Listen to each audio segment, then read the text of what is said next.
yes, in theory, it should be exciting that the Bulls are playing playoff basketball for the first time in, I think, like 5 years. And it's certainly progress compared to previous seasons, yes. But certainly a lot of Bulls fans aren't nearly as excited heading into this playoffs as you might have expected. For a team that was at the top of the Eastern Conference a couple months back, now they've kind of done a whole 180 backslide into the 6th spot in the playoffs. Like, Bulls fans had little to no hopes for this series, especially against the defending champion Milwaukee Bucks. I mean, the defending NBA champions, they've got one of the best, if not the best single player in the National Basketball Association in Giannis Antetokounmpo. Like, yeah, not a lot of reason for hope because the Bulls lately have been terrible. Like, you could make all these excuses about the injuries throughout the year and blah, blah, blah, and they still don't have Lonzo and blah, blah, blah. But it's all a bunch of bullshit at this point. The fact of the matter remains is that the Bulls went into the playoffs playing some absolutely terrible basketball.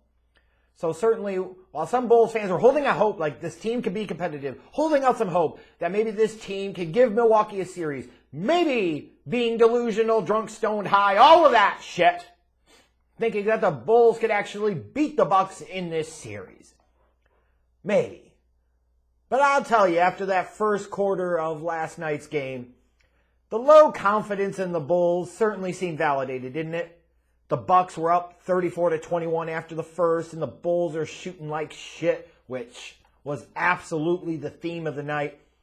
Like, from Jump Street, the Bucks shoot out to, 11-0 lead, and you're like, oh God, at least they're eliminating all doubt early. And it certainly looked that way. Didn't look good after one quarter. But as the second quarter kind of rolled along, I was even tweeting about it during the game that, the Bulls are not good right now, but the Bucks have nothing to be happy about here. They should not be satisfied with this performance or proud of it whatsoever. Because the fact that the Bulls were able to come back and outscore them 22-17 in the second quarter, yeah, that's right, 22-17. We're playing some early 2000s basketball here. Sure, the Bucks were up 51-43 at the half, but outside of Giannis, most of the rest of the team was playing like trash. Drew Holiday didn't have a good first half, and he had a pretty crappy game from the floor, at least. Same thing with Chris Middleton. Like some key players on this Bucks team that the Bucks eventually are going to need when they face a better team than the Bulls. These guys didn't show up in game one. They just didn't. And the fact that the Bulls were able to stay in this game and have it be as close as it was really surprising, especially because the Bulls couldn't shoot for shit last night. It was even more crazy to me. Once you look past the stupidity of Billy Donovan calling a timeout 45 seconds after the third quarter starts, like, Jesus H. Christ, dude, cut that shit out. Let your players figure something out at some point in time. The Bulls did play better in the third. They outscored the Bucks again for the second quarter in a row, 28-23. So all of a sudden you're looking at this and it's a 3-point game heading into the fourth quarter. Like the Bulls could go on the road in game one against the defending NBA champions, a Bulls team that's played like ass cheeks the past 6 to 8 weeks. And they have a chance to slide out of Milwaukee with the victory in game one. And it almost happened. It almost happened. But the Bucks had just enough. Just enough. Now, certainly some Bulls fans are going to say they had just enough help from the refs because that should have been a 6th foul on Giannis going over the back of Patrick Williams. And yeah, you're right, so what? You could point at Budenholzer and say, you're pulling out your MVP caliber franchise player, one of the premier defensive players in the league with less than 2 minutes to go because you don't want him to pick up his 6th foul. That's stupid. And if Budenholzer's playing a better team, that could have, and should have bit him in the ass. You have to roll with your franchise guy and trust that he knows what the hell he's doing and not pick up his 6th foul. Especially since the refs already had clearly demonstrated they were unwilling and unable to call the 6th foul on him when there was clearly an instance where they could have. Astounding to me. But the Bucks managed to hold on and they win, take a 1-0 series lead, 93-86. This was about as bad of a performance as you would expect from the Milwaukee Bucks, especially as a defending NBA champion team. They have nothing to feel good about other than the fact that they won the first game. That's literally the low bar we're talking about. You beat a Bulls team that's been playing poorly and played poorly in this game, frankly. That speaks to just how below their standards the Bucks played here. This speaks to just how poorly they shot the ball themselves. This just speaks to how poorly they were able to put the Bulls away. Because this game was in doubt until the very end. You know, it was finally over when Zach LaVine decided to say, hey, I want to go 2 for 1. Let me jack up this 3 from 30 feet when I haven't shot for shit all night. Oh, Zach LaVine's waited years to play in his first playoff game. Apparently the wait continues. Because where the fuck was he on Sunday night? Holy hell. But if you're a Bulls fan now, you feel like it was a titillating, dick tease. Because this was absolutely an eminently winnable game for the Bulls in spite of the poor shooting. In spite of the fact that they're on the road, in spite of the fact that they've got Billy Donovan as their head coach, which is an automatic handicap, in spite of the fact that they're taking on Giannis, a guy they can't defend, they will never be able to defend, taking on the defending NBA champion Milwaukee Bucks. But the Bucks only shot 40% from the field in this game, 26% from 3. The Bulls could have won this game, and frankly, should have won this game. Now, certainly, as is always the case, especially with Chicago fans, they're going to be prone to bitching about the referees, complaining about the balance of calls and all this crap. Stop that!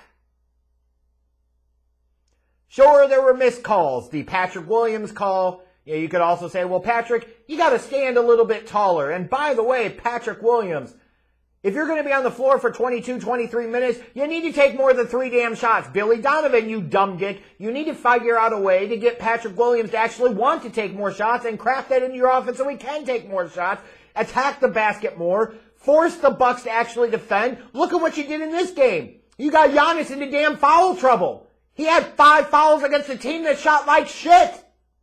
Imagine what would happen if the Bulls were actually successful from the field.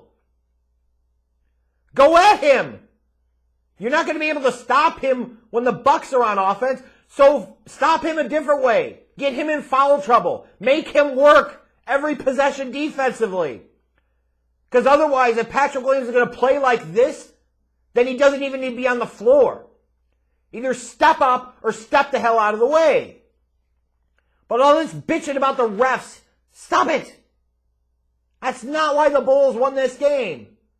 The Bulls lost this game. The Bulls lost this game because of DeMar DeRozan, Zach LaToke, and Nikola, what the fuck are you doing? The 3 of them combined to go 21 of 71 from the field. These are your top 3 guys. They shot 21 of 71 from the field. DeMar DeRozan saying, well, I won't shoot like this again. Well, except history shows you've had several other performances in your career where you shot as poorly, if not worse. Maybe the Bulls will start to realize that, hey, yes, Nikola Vucevic is always open at the top of the key for 3. Maybe, that's because other teams want to entice you to have Vucevic shoot all those bullshit 3s from the top of the key because he can't fucking shoot. Zach LaVine, my God. Yet another big clutch spot and another horrendous dumb dick decision. These are your top 3 guys.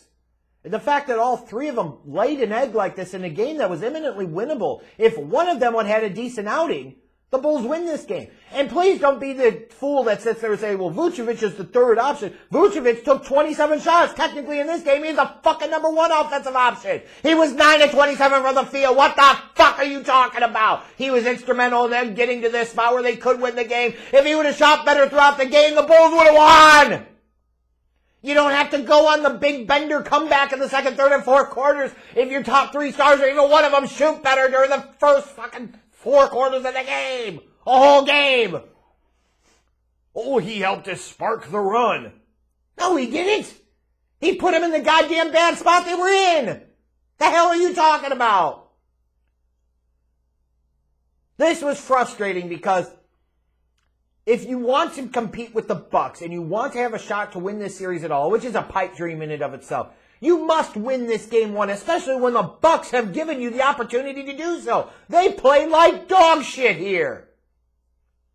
Outside of Giannis, they sucked. Lopez was okay, but Middleton and Drew Holiday offensively were ass cheeks. You've got to pounce and take advantage of that. And they failed to do so. Imagine the Bucks in the spot they'd be in as the defending champs to lose game one at home to the fucking Bulls, who you've owned all season long.